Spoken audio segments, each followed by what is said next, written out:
મિત્રો, જ્યારે તમે ગૂગલ વેબ બ્રાઉઝર ઓપન કરો છો ત્યારે અહીંયા ગૂગલનું નામ લખેલું હોય છે. તો આની જગ્યાએ તમે તમારું નામ પણ લખી શકો છો. જો આ રીતે અહીંયા આગળ મારું વેબ બ્રાઉઝર છે, એમાં મેં મારું નામ લખ્યું છે. તો તમે આ કેવી રીતે કરી શકો, ચાલો આપણે શીખી લઈએ.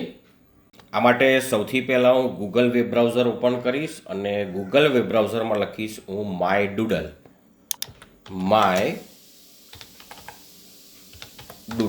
અને હવે હું સર્ચ કરવાનો છું, એન્ટર દબાવવાનો છું.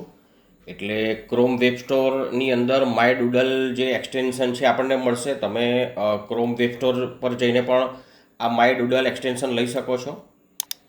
હવે આ માય ડૂડલ લખેલું છે અને હું એડ ટુ ક્રોમ કરીશ. મારું જે ક્રોમ વેબ બ્રાઉઝર છે એમાં હું એડ કરી દઈશ, એડ એક્સટેન્શન કરીશ.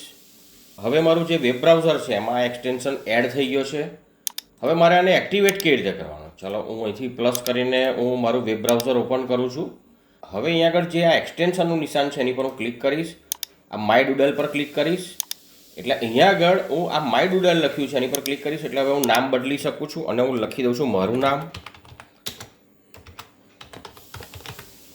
અને હવે હું પ્રિવ્યૂ પણ જોઈ શકું છું અને ડિફોલ્ટ પણ કરી શકું છું. હવે હું પ્રિવ્યૂ જોઉં છું. ચાલો, તો અહીં તો મારું નામ આવી ગયું છે. તો તમે આ રીતે તમારું નામ લખી શકો છો, તમારી સંસ્થાનું નામ લખી શકો છો અને તમારા વેબ બ્રાઉઝરને આકર્ષક બનાવી શકો છો.